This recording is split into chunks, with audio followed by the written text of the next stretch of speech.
From your hyper-local weather source, this is your Norcast Weather Update. Brought to you by the ACUA, keeping Atlantic County clean and green for a better future. Now offering facility visits in Atlantic City every Wednesday at 12 p.m. More details at acua.com.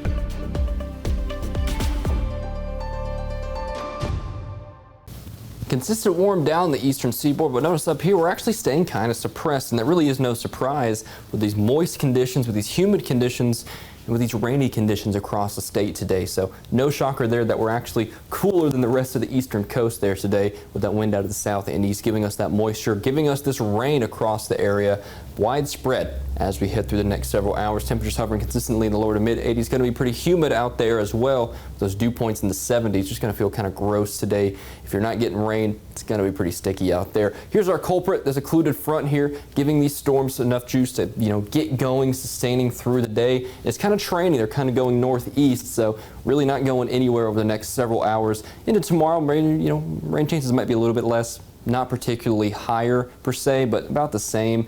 Then the system starts to inch east with time there. Storms still popping up along this front with it. And then we keep those rain chances into midweek. I think Tuesday is probably the driest day over the next several days. But besides that, I don't think there's going to be much in the way of inclement weather past Wednesday. So here's Lee. Interesting situation here. It's actually weakening just a little bit. Might re-strengthen into Category 4. Just yesterday it was Category 3. As we head through the rest of this evening, though, looks like a strengthening trend is possible. Then boom, there it goes. Taking that northerly turn.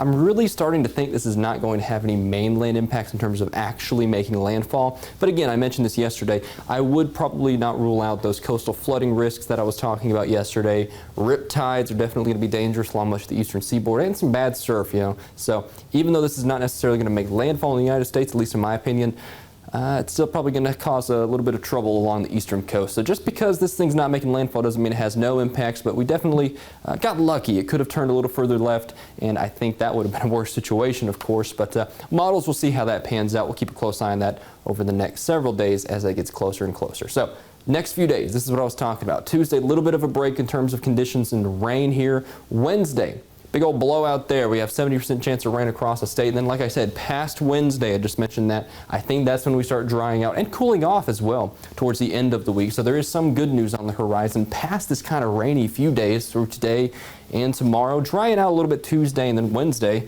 There are those rain chances really returning. But you know what? I think fall is kind of sneaking up on us as we head towards the end of this week.